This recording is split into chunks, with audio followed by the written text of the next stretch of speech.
সামিতু রাসূলুল্লাহি সাল্লাল্লাহু আলাইহি ওয়াসাল্লাম ইয়াকুলু মাউ জামজাম লিমা শুরিবা লাহু। হযরত জাবির ইবনে আব্দুল্লাহ বলেন, আমি শুনেছি আল্লাহর রাসূল এই কথা বলেছেন, মাউ জামজাম লিমা শুরিবা লাহু, জমজমের পানি যেই নিয়ত নিয়ে উদ্দেশ্য নিয়ে আপনি পান করবেন, আল্লাহ রাব্বুল আলামিন আপনার মনের সেই আশাটাকে পূর্ণ করে দিবেন। সুবহানাল্লাহ। জমজমের পানির ব্যাপারে সহিহ জামির হাদিস নাম্বার 3322 নাম্বার হাদিস,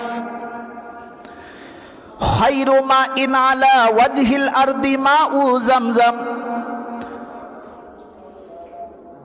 ফিহি তাআমুন মিন তুমিন ওয়া শিফাউন মিন শুকমিন।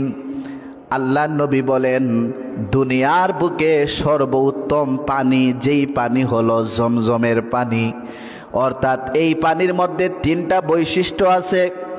এক নাম্বার বৈশিষ্ট্য হলো, এই পানি যদি আপনি পান করেন তাহলে আপনার তৃষ্ণা মিটে যাবে, আপনার আর পানির পিপাসা লাগবে না। দুই নাম্বার হলো, এই পানি পান করলে পেটে যদি আপনার খিদা থাকে তাহলে পেটটা আপনার ভরে যাবে, ক্ষুধাটা মিটে যাবে। তিন নাম্বার হলো লিমা শুরিবা লাহু, আর এখানে বলা হচ্ছে ওয়া শিফাউন মিন শুকমিন।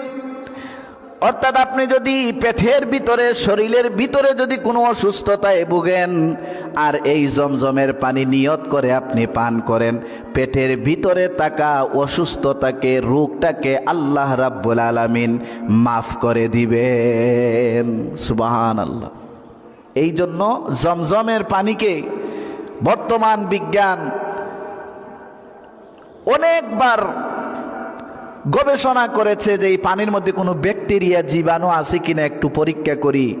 139 বার পরীক্ষা করে দেখেছে জমজমের পানির মধ্যে কোনো ব্যাকটেরিয়া নাই, জমজমের পানির মধ্যে কোনো পোকামাকড় নাই, জমজমের পানির মধ্যে এত সুন্দর স্বচ্ছ পানি পৃথিবীর বুকে আর কোনো পানি নাই। সুবহানাল্লাহ। সুনান ইবনে মাজাহ শরীফের মধ্যে হাদিস এসেছে 3062 নাম্বার হাদিস।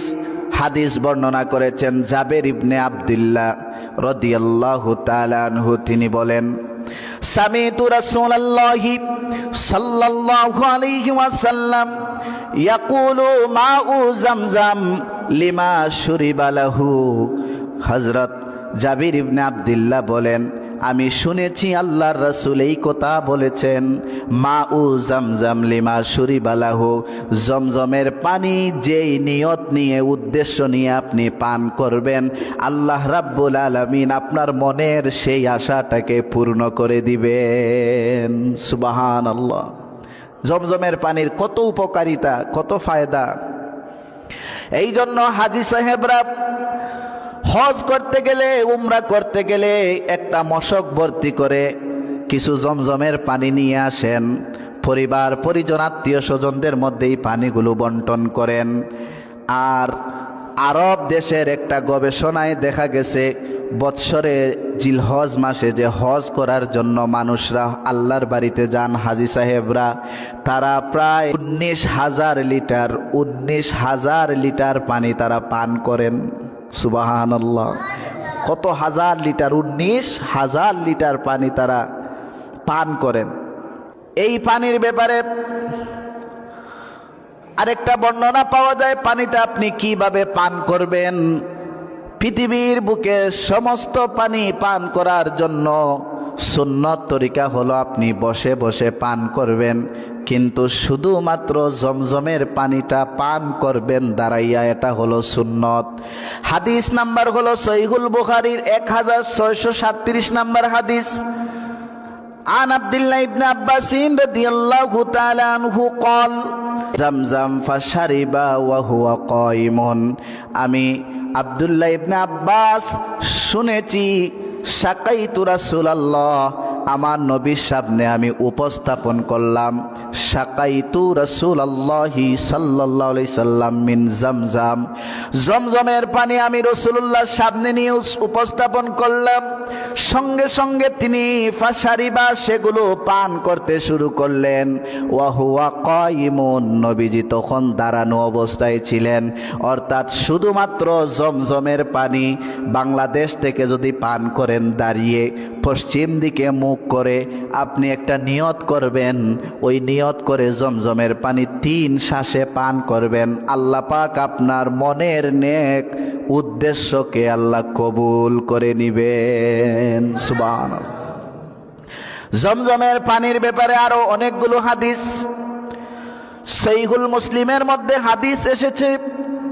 হাদিস বর্ণনা করতেছেন আল্লাহ নবীর জলিল কদর সাহাবী হযরত আবু যর গিফারি রাদিয়াল্লাহু তাআলা আনহু, তিনি বলেন, আমি যখন মক্কায় ছিলাম তখন মক্কায় প্রায় 1 মাস অবস্থান করলাম শুধু জমজমের পানির নিকটে, জমজম কূপের নিকটে আমি 1 মাস অবস্থান করলাম। আমি অন্য কোনো খাবার গ্রহণ করলাম না, শুধুমাত্র জমজমের পানি পান করলাম। 30টা দিন জমজমের পানি পান করে আমি বেঁচে ছিলাম, আমার কোনো ক্ষতি হয় নাই। সুবহান। তার মানে জমজমের পানি আপনার তৃষ্ণা নিবারণ করবে, জমজমের পানি আপনার পেটের খিদা নিবারণ করবে, জমজমের পানি আপনার কোনো অসুস্থতা যদি পেটের ভিতরে থাকে সেটাও আল্লাহ পাক জমজমের পানির উসিলায় মাফ করে দিবেন। সুবহান।